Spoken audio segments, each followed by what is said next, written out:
കർത്താവിൻ്റെ മഹത്വമുള്ള നാമം വാഴ്ത്തപ്പെടുമാറാകട്ടെ. അനുഗ്രഹിക്കപ്പെട്ട ഈ നല്ല പ്രഭാതത്തിനാണ് കർത്താവിന് സ്തോത്രം ചെയ്യുന്ന. ഒരിക്കൽ കൂടെ പ്രഭാത സന്ദേശവുമായിട്ട് നിങ്ങളുടെ മുൻപിലേക്ക് കടന്നു വരുവാൻ ദൈവം ഇടവരുത്തിയ ദൈവത്തിൻ്റെ മഹാകരുണയ്ക്കായിട്ട് ദൈവത്തെ ഇന്ന് പ്രഭാതത്തിൽ സ്തുതിക്കുന്നു, സ്തോത്രം ചെയ്യുന്നു.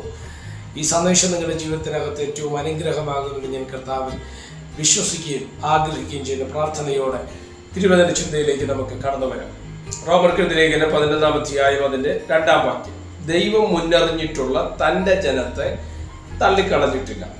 ഈ വാക്യങ്ങൾക്കാണ് ദൈവത്തിന് സ്തോത്രം ചെയ്യുക. വളരെ അനുഗ്രഹീതമായ ഒരു ചിന്തയാണ് നമുക്ക് ഈ അധ്യായത്തിൽ മനസ്സിലാക്കുവാൻ തക്കവണ്ണം കഴിയുന്നത്. നമുക്കറിയാം, 11-ാം അധ്യായത്തിന്റെ ആദ്യ വാക്യം ആരംഭിക്കുന്നത്, എന്നാൽ ദൈവ സ്വജനത്തെ തള്ളിക്കളഞ്ഞു എന്ന് ഞാൻ ചോദിക്കുന്നു. ഒരു നാളുമല്ല, ഞാൻ ഇസ്രായേലിനല്ല, അബ്രഹാമിന്റെ സന്തതിയിൽ ബെന്യാമീൻ ഗോത്രത്തിൽ ജനിച്ചവൻ തന്നെ, ദൈവം മുന്നറിഞ്ഞിട്ടുള്ള തൻ്റെ ജനത്തെ. അപ്പം അവിടെ പറയുന്ന ഒരു കാര്യം ഇതാണ്, സ്വജനത്തെ ഒരിക്കലും തള്ളിക്കളയുമോ എന്നാണ് അവിടെ ചോദ്യം. ഇസ്രായേൽ ജനം എന്ന് പറഞ്ഞ ദൈവത്തിന്റെ സ്വന്തം ജനം എന്നുള്ള അപരനാമം അവർക്കുണ്ട്. കാര്യം ദൈവത്തിന്റെ തെരഞ്ഞെടുപ്പിന്റെ ഏറ്റവും ഉന്നതിയായ ഒരു തലത്തിൽ നിന്നൊരു വ്യക്തിയാണ് അബ്രഹാം, അല്ലേ?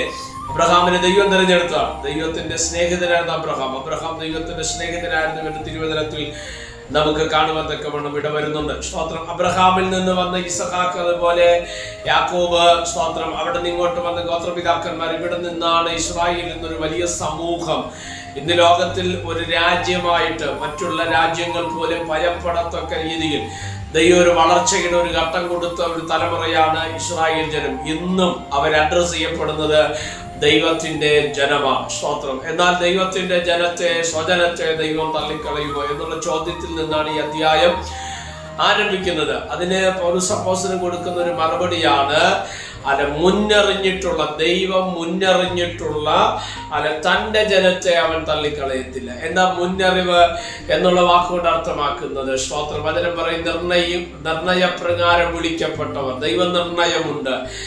പ്രീഡെസ്റ്റിനേഷൻ, അല്ലെങ്കിൽ മുന്നറിഞ്ഞവരെ വിളിച്ചവരെ നീതീകരിച്ചവരെ തേജസ്കരിച്ചു വിരിക്കുന്നു എന്ന് തിരുവചനം വായിക്കുന്നു. എന്താ മുന്നറിയുക എന്ന് പറഞ്ഞ പൗലോസ് അപ്പോസ്തലൻ എഫെസ്യ ലേഖനത്തിനകത്താണ് അതിനകത്തൊരു മറുപടി കൊടുക്കുന്നത്.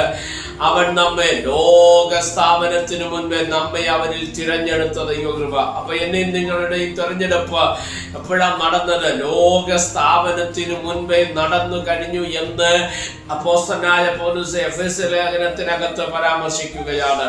അതിന്റെ അർത്ഥം എന്നതാ? സ്തോത്രം. ഒരുപക്ഷെ ഞാനോ നിങ്ങളോ സ്നാനപ്പെട്ട 5, 10, 15, 20, 30, 40 വർഷമായിരിക്കാം. പക്ഷേ ഞാനും നിങ്ങളും ജനിക്കുന്നതിന് മുൻപ്, ഒന്നുകൂടെ ഇറങ്ങി പറഞ്ഞാൽ ഈ ലോകം ഉരുവാകുന്നതിന് മുൻപ് അവൻ നമ്മെ ക്രിസ്തുവിൽ അറിയുവാൻ തക്കവണ്ണം ഇടവന്നു എന്നുള്ളതാണ് ഈ വാക്യങ്ങൾക്കകത്ത് നിന്ന് മനസ്സിലാക്കി. അങ്ങനെ മുന്നറിഞ്ഞിട്ടുള്ളവരെ ദൈവം എന്ത് ചെയ്യത്തില്ല? തള്ളിക്കളയത്തില്ല. ഇന്ന് നമുക്കറിയാം, അല്ലേ? സ്തോത്രം. പലരും ദൈവത്തെ വിട്ടു മാറുന്നവരും ദൈവം തള്ളിക്കളയുന്നവരുമുണ്ട്. ഈ കാലഘട്ടത്തിൽ കേൾക്കുന്ന അനുഗ്രഹീതമായ ഒരു സന്ദേശമാണ്. പലപ്പോഴും പലരും ശ്രദ്ധിച്ചിട്ടുണ്ടായിരിക്കാം.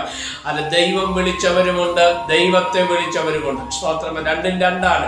ദൈവം വിളിച്ച അബ്രഹാമുണ്ട്. അബ്രഹാമിന്റെ ഏതെല്ലാം പ്രതിസന്ധി അദ്ദേഹത്തിന്റെ ജീവിതത്തിൽ കടന്നു വന്നിട്ടും അദ്ദേഹം തകർന്നു പോയില്ല. എന്നാൽ ദൈവത്തെ വിളിച്ചിറങ്ങിയ ഒരു മനുഷ്യനുണ്ട്, അല്ലേ? അബ്രഹാമിന്റെ പിൻഗാമി എന്നല്ലെങ്കിൽ അബ്രഹാമിന്റെ കൂടെ യാത്ര പുറപ്പെട്ട എന്നൊക്കെ പറയുന്ന ലോത്ത് എവിടെ പോയി അദ്ദേഹം? ഒരു ഘട്ടത്തിൽ വലഞ്ഞുപോയ നീതിമാൻ എന്ന് പുതിയ നിയമത്തിൽ പേര് പറയത്തക്ക രീതിയിൽ വിശ്വാസത്തിന് വീണുപോയ ഒരു ലോത്തിനെ നമുക്ക് കാണുവാൻ തക്കവണ്ണം കഴിയും. അപ്പോസ്തലനായ പൗലോസ് ലേഖനം എഴുതുമ്പോൾ പറഞ്ഞൊരു വാക്കാണ്, അലക്സാണ്ടറിന്റെയും ഹുമനയോസിന്റെയും വിശ്വാസ കപ്പൽ തകർന്നുപോയി എന്ന് പഠിപ്പിക്കുന്നത്. എന്താ കാര്യം? ദൈവം അവരെ മുന്നറിഞ്ഞിട്ടില്ല. എന്തുകൊണ്ട് നമുക്ക് ഈ ലോകത്തിൽ നിൽക്കാൻ കഴിയുന്നു? ക്ലേശങ്ങൾ വരാഞ്ഞിട്ടല്ലോ, പ്രതിസന്ധികൾ വരാഞ്ഞിട്ടല്ലോ, കഷ്ടതകൾ വരാഞ്ഞിട്ടല്ല. നിന്ന ആക്ഷേപം, പരിഹാസം, ഒറ്റപ്പെടൽ, ഏകാന്തത, ശൂന്യതകൾ, സാമ്പത്തിക നഷ്ടങ്ങൾ, ശാരീരിക കഷ്ടതകൾ ഇവയൊക്കെയും അനുഭവിച്ചിട്ട് ഞാനും നിങ്ങൾ തകരാതിരിക്കുന്നതിൻ്റെ ഒറ്റ കാരണം, നമ്മൾ തള്ളപ്പെടാതിരിക്കുന്ന ഒറ്റ കാരണം, ദൈവം നമ്മെ മുന്നറിഞ്ഞത് കൊണ്ടാണ്. സ്തോത്രം. അതുകൊണ്ട് എന്നെ കേൾക്കുന്ന പ്രിയ സ്നേഹിത സഹോദരങ്ങളെ, ഭയപ്പെടേണ്ട, ഭാരപ്പെടേണ്ട. നിന്റെ ദൈവം അറിഞ്ഞിട്ടുണ്ടെങ്കിൽ നിന്നെ അവൻ തള്ളിക്കളയത്തില്ല. ആരൊക്കെ നിന്നെ തള്ളിയാലും, ആരൊക്കെ നിന്നെ ഉപേക്ഷിച്ചാലും, ആരൊക്കെ നിന്നെ തകർത്തു കളയാൻ നോക്കിയാലും നീ തകർന്നു പോകത്തില്ല. ദൈവത്തിന്റെ കരം നിനക്ക് വേണ്ടി ചലിപ്പാൻ തക്കവണ്ണം ഇടവരും. പ്രാർത്ഥിക്കാം. പരിശുദ്ധനായ ദൈവമേ, സ്വർഗീയ നല്ല പിതാവേ, അനുഗ്രഹീതമായി നല്ല സന്ദേശത്തിനായിട്ട് നന്ദിയോടെ കർത്താവിന് സ്തോത്രം ചെയ്യുന്നു. ഈ സന്ദേശം കേൾക്കുന്ന എല്ലാ പ്രിയപ്പെട്ടവരെ തൃക്കരങ്ങൾ തരികയാണ്. അവിടുന്ന് ചെറുകടിയിൽ മറച്ചാട്ട് മഹത്വം അങ്ങേക്ക്, പുകഴ്ച അങ്ങേക്ക്. യേശു കർത്താവിന്റെ നാമത്തിൽ പ്രാർത്ഥനകളെ കേൾക്കണം സ്വർഗീയ നല്ല പിതാവേ, ആമേൻ. എല്ലാവരെയും ദൈവം അനുഗ്രഹിക്കട്ടെ. God bless you.